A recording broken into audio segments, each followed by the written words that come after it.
Well, welcome to the Middlesex Moments radio show. I'm Dr. Anna Wasesha, president of Middlesex Community College right here in Middletown, Connecticut.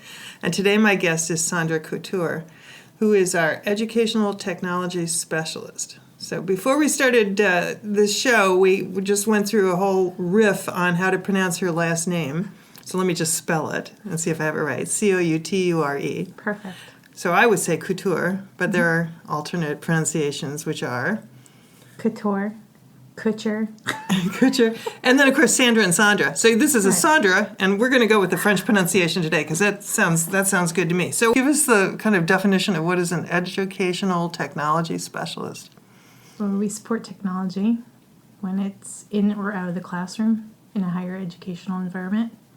So that could be Blackboard, which comes to mind for a lot of people, but we do beyond that. We do social media, mobile devices, because these things are becoming more and more prevalent as students are adopting them and using them almost as everyday, almost like your keys or replaces your watch.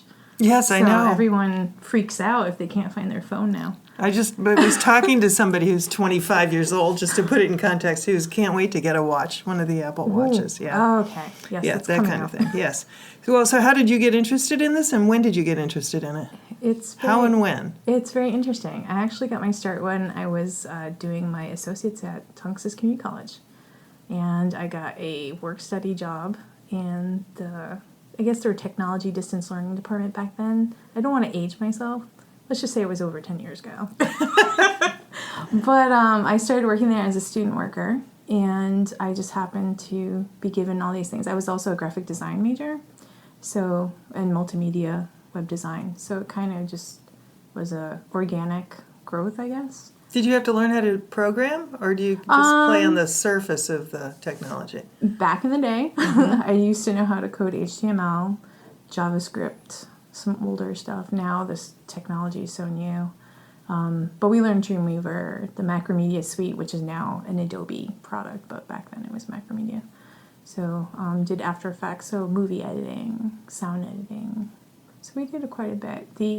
What was really interesting was I then went on to do a 4-year degree at UConn, and the facilities and I think the caliber of the professors were probably, I hate to say this, better at Tunxus because the technology was newer. When we got to UConn, the professors were still very good, but the technology was so old. Like, it's like going from a 2015 car to driving, 1977 car. It was. It's a 4-year degree bearing. UConn has a great reputation, but I think everyone always walks away from the community college experience really surprised and lucky because the facilities and the caliber of the people who teach are, we had people who were MFAs from RISD, from Yale. So the caliber of the faculty were the same that I got at UConn.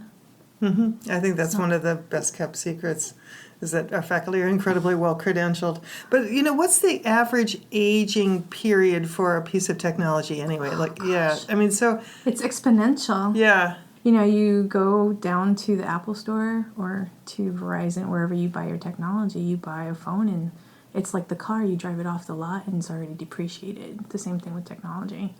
Take it out a month later, there's already something new. So I've been having to constantly update my operating system on my iPhone, so I'm recognizing that. Oh, yeah. There was a huge brouhaha last time. It was like 5 gigabytes of free space you needed on there. And I had to clear all my apps off, and then put them back on. There was a lot of people who weren't too There's happy. A lot to complain about. Okay, right. Well, we have to take a break. We can talk about the joys and the complaints of working with technology when we come back, and I want to hear about the Ed Tech Fair that you're putting together. Well, we're back on the air, and this is the Middlesex Moments radio show. I'm Anna Wasesha, and today I'm talking with Sandra Couture, whose name we've already covered in the first segment. And now we're going to talk about the Technology Showcase, which is the second year that you've put it on. Yep. And so, first of all, what is it in the overview, and then let's talk about the various parts of it. So, what's that day going to be like? I know it's April 10th. It is, Friday, April 10th, coming up quickly. Mm-hmm. Technically, it's a half-day format. Last year we did more of a morning to midday, and we got feedback that they wanted more networking time, so now we're doing it from 9 to 2. And people will check in between 9 and 10, and then we'll have our keynote speaker. The theme this year is gamification. That's our keynote speaker. And what does that mean? Gamification, it's like where you take, you try to turn things into like a fun game to get students to be more involved. They talk about participation bandwidth, where they're trying to increase people, well, namely students, engagement and interest in what's going on in the classroom. So technically in-class engagement, and I would also assume like if you can turn things into a game, you can do it outside the classroom too if you're sending them, to an app or to an online class experience. Have you ever played a video game? Oh boy, have you ever played a video game? Probably not, yes. right? I was You're talking with my planet. student workers yesterday about how old school I am, and we had one of the first Nintendo systems. And we played Duck Hunt.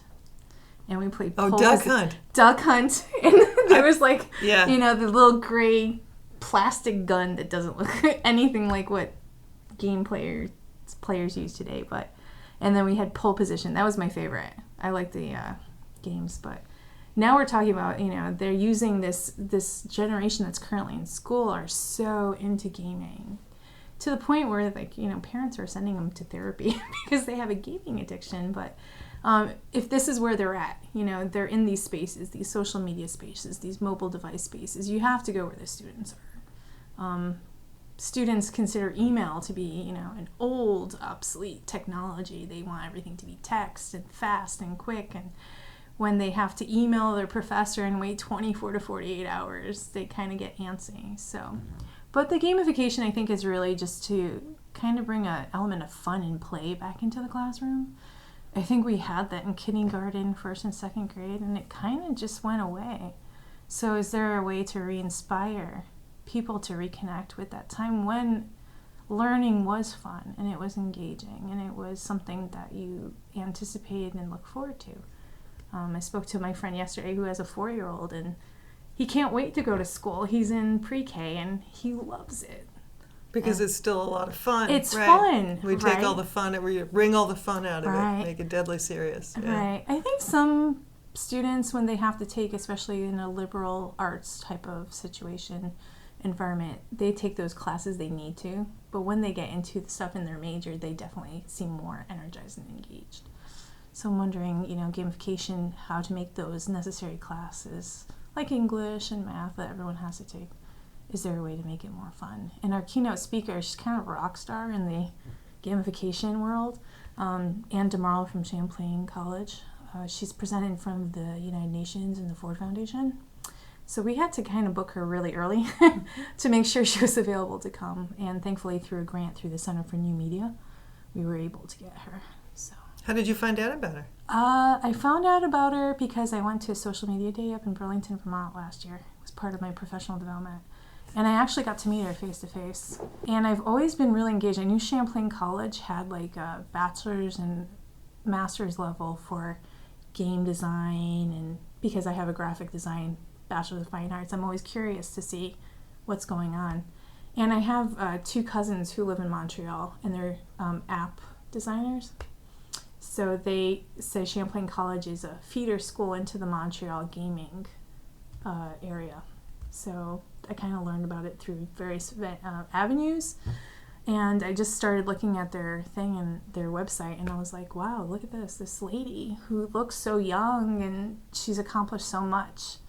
And so creative, because there's those group of people, I think, that are always the idea makers. They always go out and they create and initiate, and she seems to be that type. She started like 3 new master's programs. They're 3 most popular academic programs at Champlain College. She's also has a center for emergent media, which almost pairs up with what we're doing here. So it's very timely that she comes to our campus, because I think gamification is also mentioned in the Horizon Report. So Horizon Report is this big report put out that goes to 3 different areas. Like in one of them is education. They always say, what's the next technology?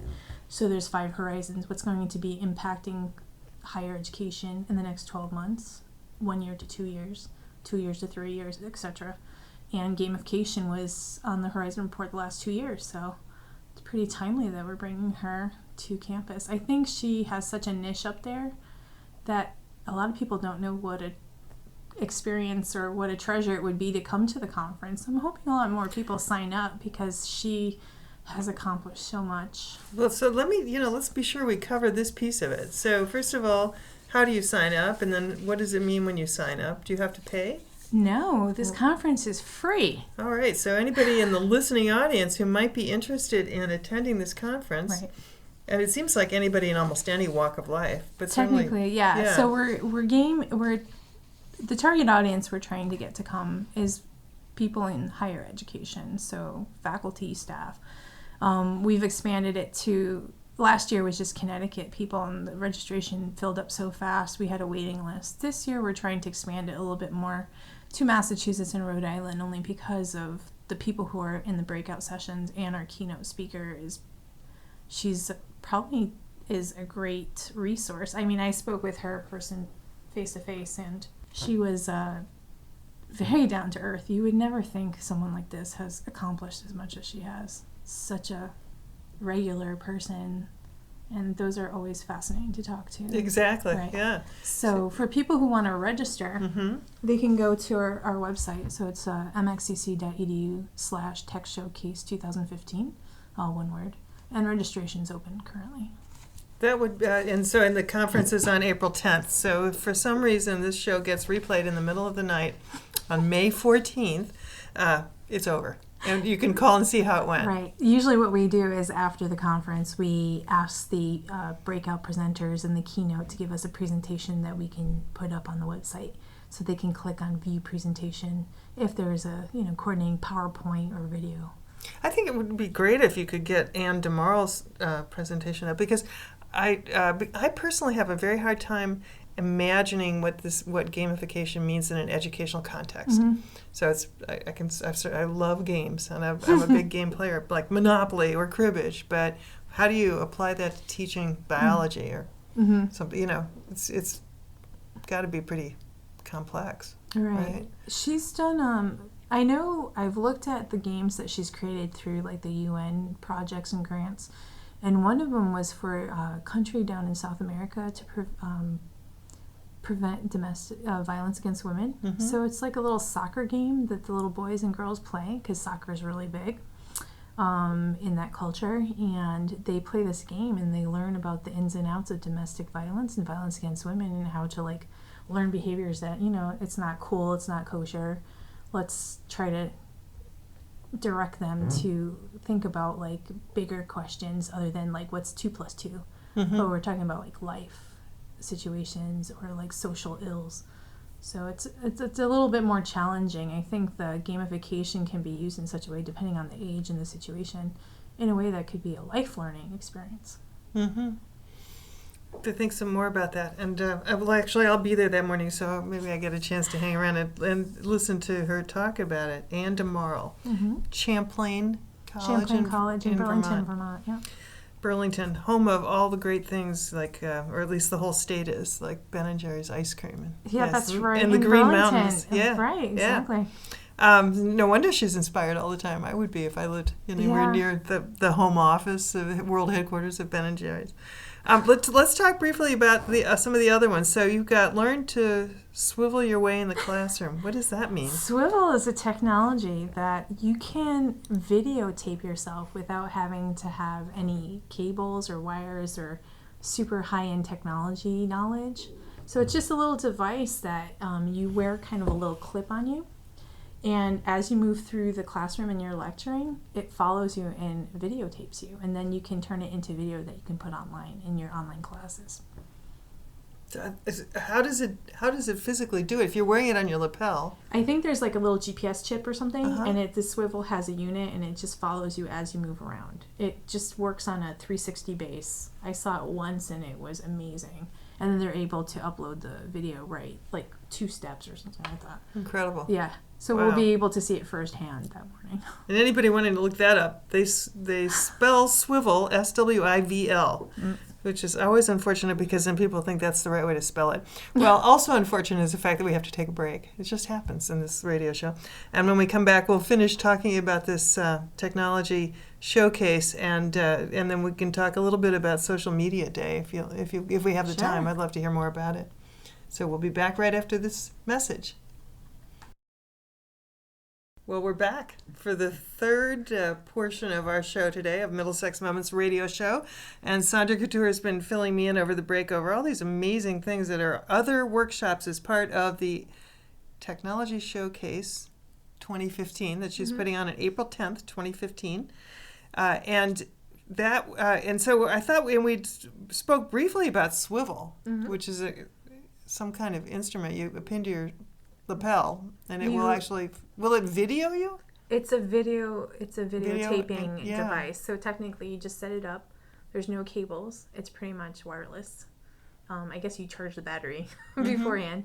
And it has a 360-degree base on it, and you set it up on a desk. I get it. So it's following you around the room. Okay. It follows you, and you wear something like either in your pocket or a little clip. It's almost like a magnet, and it just follows you. Wherever you stand, you write something on the board, it captures the board. So I'm thinking of the application for my crazy cat. Like, I want to know what my crazy cat is doing all day. So if I had one of those things, and she was somewhat confined to an area where the camera could see her, like large living room, dining room, back porch, that would be good, right? Then we could see what she actually does. You would clip the little thing to to her her little collar. And I've all day seen long. people do this before. They want to know what their pets are doing when they're not home. And I think one of the videos I saw was the dogs were so sad. They would go to the door and they'd stand there for hours. Right, because they miss we are the meaning of their lives. The cat's not so much. Cats are doing their own thing. Right, that's why I would put it on the cat. Okay, well, so to be more serious, because I want people to know who might be interested in technology, what they would be getting into. So you have an online student roundtable. So, and this raises the big issue of whether or not every college student should take at least one online course. Have you ever entered into that debate? Oh, yeah. And what would you say? What side would you be on? I have worked in online education on the professional end, or professional side, probably for over a decade. And I've taken my fair share of online classes. Online classes is not for everyone. I tell every student. We offer the Smarter Measure test, which we pay for out of our departmental budget. And we've done that for about 4 years now, and the statistics have come back that students are more aware of what their challenges and their strengths are. And once you know, for example, you can't procrastinate. You need to be a really good time manager. But the thing is, the personal attributes part of time management. Are you on task? Are you fastidious? Do you communicate with your professor? Those things are more an indicator of whether you'll succeed or not. So I think what I would say is, if you want to succeed badly enough, you will. Will you enjoy the class is a whole other discussion. Some people absolutely love and take to it like a duck to water. And some kind of only take it because it's the only thing they need by a certain deadline to graduate, or they need a prerequisite. So I'd say probably 90% of people could do well. There's about that 10% that really need that face-to-face. And there always will be. They're just people who prefer the real life human face-to-face interaction with their professor. I always like to remind myself that good heavens, I'm in the plural now. I try to remind myself that we're actually we're in a period of time, right? And the period of time that we knew in our lifetimes is behind us, and then there's this period of time in the future that we can kind of anticipate but can't predict with any real certainty. And I think I'm jumping to a huge conclusion, which wouldn't be really possible to back up. But my guess is that most of the instructors, you tell me because you're in this business, most of the instructors of online learning actually learned in their own college experience in a classroom. I would probably say a huge majority of them, unless they just came in their 20s and 30s. Right. So it's not the way that they experienced college. But I think, 20 years from now, 10, 20, 30 years from now, people will come through online universities where their whole experience of college has been in front of a computer terminal of some kind, or a mobile device. Right. Yeah, there's it could be almost all of it. There's a huge schism. There's a divisive kind of schools of thought on that. There's people who think only bricks and mortar, age 18 to 22 college experience where you live in a dorm and you know, eat in the cafeteria, not everyone has the luxury to have that experience. Some people are coming to school for the first time and they have a family and they have a job. Some people are doing a second, third, or fourth career. So I think online education, obviously you'll never be able to do medical school online. You know, you're not going to be able to simulate, you know, a cadaver and all the things that you do hands-on labs. And even today, biology labs, chemistry labs, the science labs are never able to be fully online. Not the way that the certification and all the, you know, the rules and regulations for those kind of classes are. But there's some things like the humanities that apply pretty easily to online. There's reading and reflection, writing.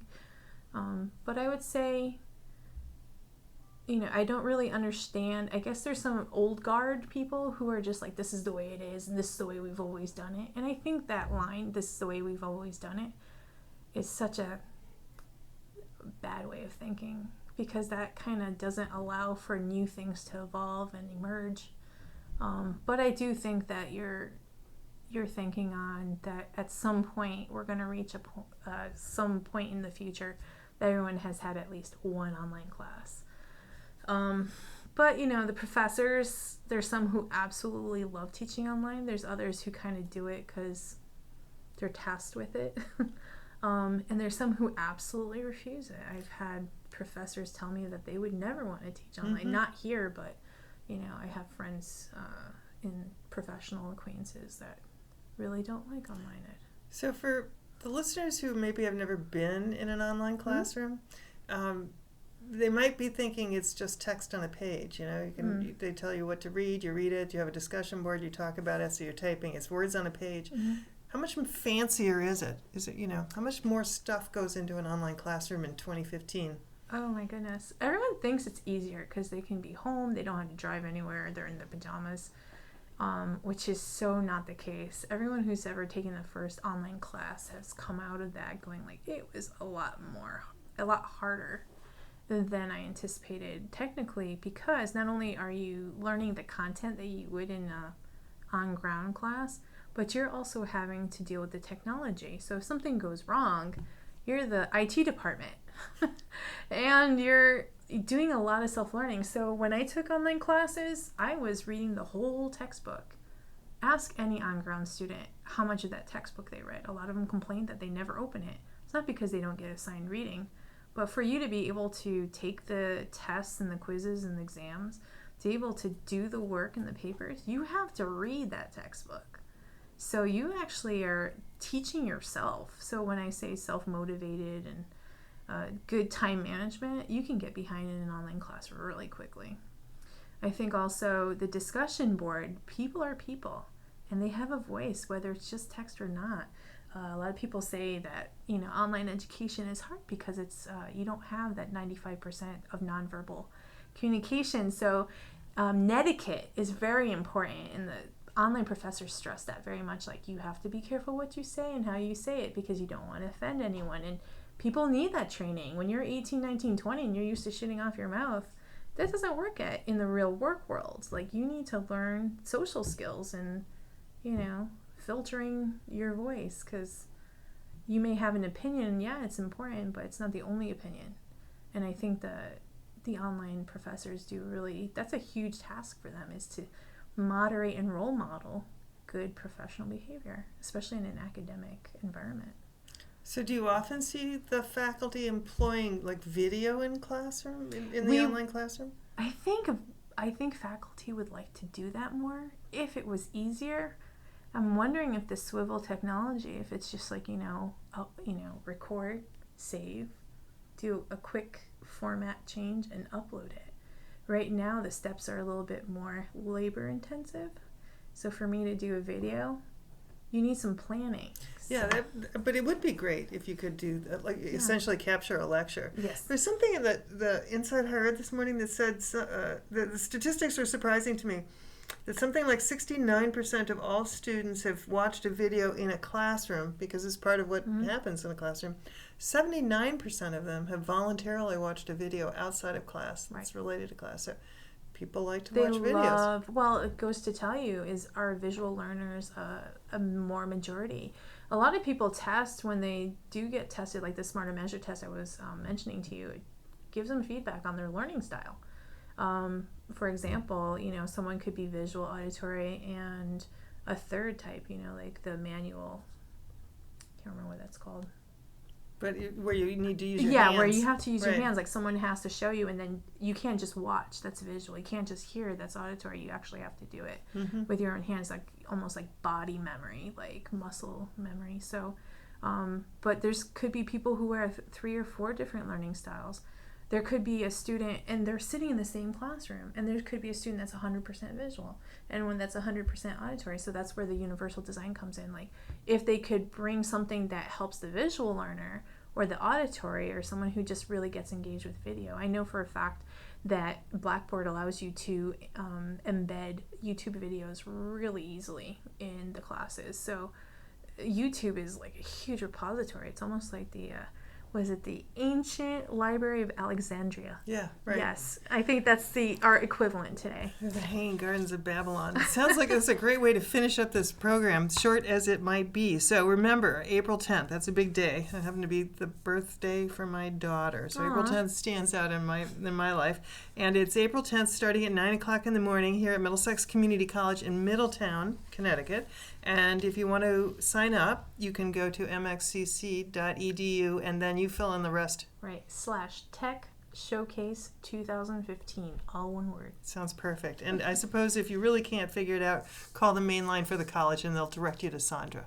Exactly. So I want to thank you for being my guest today. Thank you. Wish you good luck with this. I'm looking forward to going to part of it myself.